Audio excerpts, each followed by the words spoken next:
మిత్రులారా, ఈరోజు దోపిడీ గురించి చర్చిస్తాం. ఏమిటా దోపిడీ? సినీ దోపిడీ.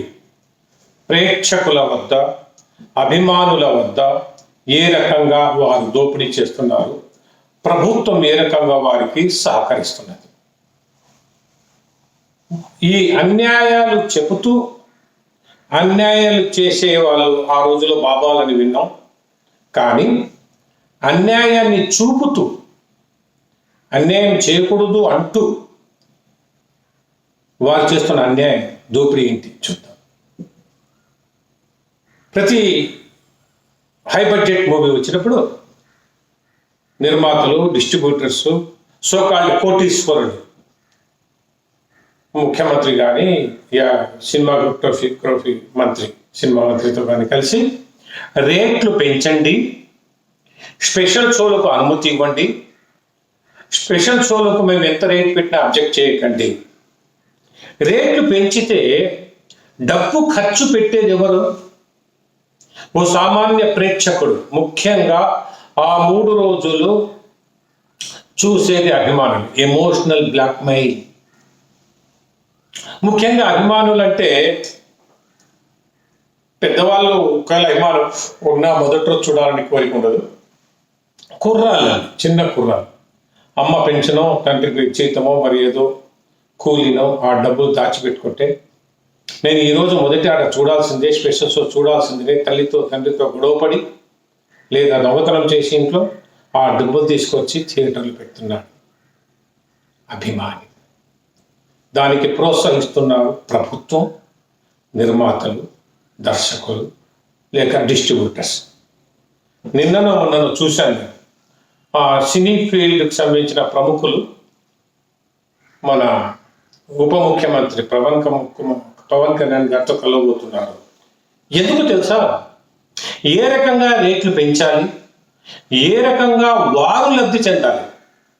ఎవడైనా వచ్చి అడుగుతాడా, అయ్యా మేము 4 షోలు 1 షో ఫ్రీ ఇద్దాం అనుకున్నాము, ఇలాంటి రాయితీ ఇద్దాం అనుకున్నారని ఆలోచిస్తారా? పోనీ సీనియర్ సిటిజన్ లేడీస్ ఏదైనా రేట్ తగ్గిద్దాము, లేక బస్సుల్లో ఆడవాళ్ళకు ఫ్రీ ఉన్నట్టు, ట్రైన్స్లో ఆ సీనియర్ సిటిజన్కు ఆ బస్సులో సీనియర్ సిటిజన్ ఫ్రీ ఉన్నట్టు అలాంటివి ఆలోచిస్తారా? ప్రేక్షకుల నుండి డబ్బులు లాగే టెక్నిక్స్ ఏమేమి ఉన్నాయో, స్పెషల్ షో అంట, రోజుకు 6 ఆటలంట, 6 ఆటలకు వారు చెప్పిన రేట్ అంట. ఈ 2024లోనే గుంటూరు కారం సినిమా వచ్చిందండి. 11వ తేదీ, జనవరి 11 పండుగ వచ్చింది. 11, 12, 13, 14, 15 5 రోజులు సెలవులు గవర్నమెంట్ కూడా డిక్లేర్ చేసింది. ఆ 5 రోజులు వాళ్ళు 6 షోలకు పర్మిషన్ తీసుకొని 6 షోలకు కూడా వాళ్ళు చెప్పిన రేటుతోనే వాళ్ళు టికెట్స్ అమ్మారు.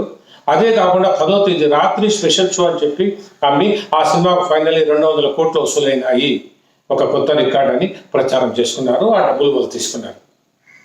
పండగ కాబట్టి బలహీనత, మన తెలుగువారి బలహీనత, ప్రేక్షకుల బలహీనత, అభిమానుల బలహీనత, దాన్ని వాళ్ళు క్యాష్ చేసుకొని హాయిగా వాళ్ళు ఉన్నారు. మీరు మనసు పెట్టి గుండె మీద చేసుకుని చెప్పండి, గుంటూరు కారం 200 కలెక్ట్ చేయగలిగే సినిమానా?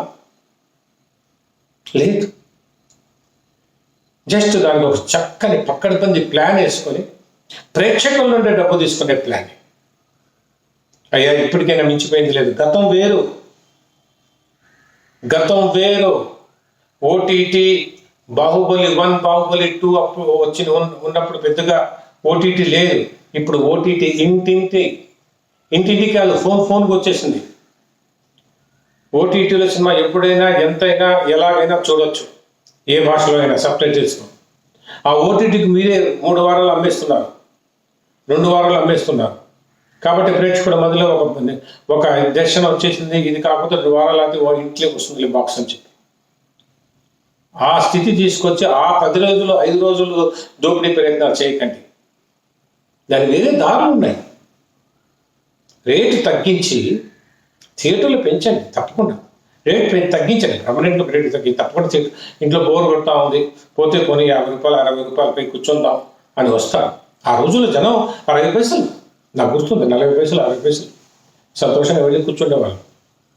కానీ ఇప్పుడు 250, అది నేను జనరల్ టికెట్, వాళ్ళ పాప్కార్న్, లోకల్ రేట్స్, ఇంకా స్పెషల్ షో లేకపోతే దాన్ని ఏమంటారు 5 ఆటలు మొదటి రోజు, రెండో రోజు, మూడో రోజు ఒక్కొక్క టికెట్ 200, 300, 400.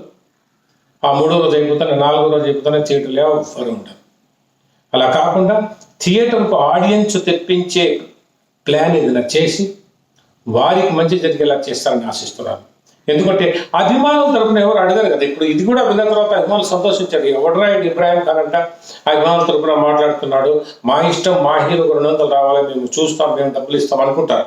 నేను కూడా ఒక అభిమానిగా, అఖిలేని అభిమానిగా వచ్చిన వాడిని.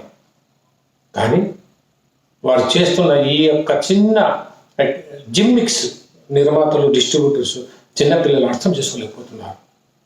ఇప్పటికైనా మించిపోయింది లేదు.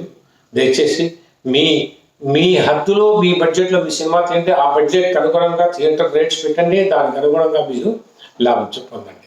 అంతేగాని ఏదో ఒక రకంగా దోపిడీ చేయాలి. నాకు తెలియగలుగుతాను ప్రభుత్వం ఎలా సహకరిస్తుందో నాకు ఇప్పటికి అర్థం కావడం లేదు.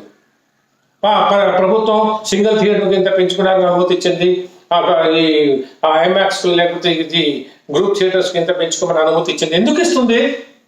ప్రజల నుండి డబ్బులు వసూలు చేసడానికి, ఎక్కువ వసూలు చేసడానికి అధికారం ఇచ్చే అధికారం ఏ ప్రభుత్వానికి ఉంది?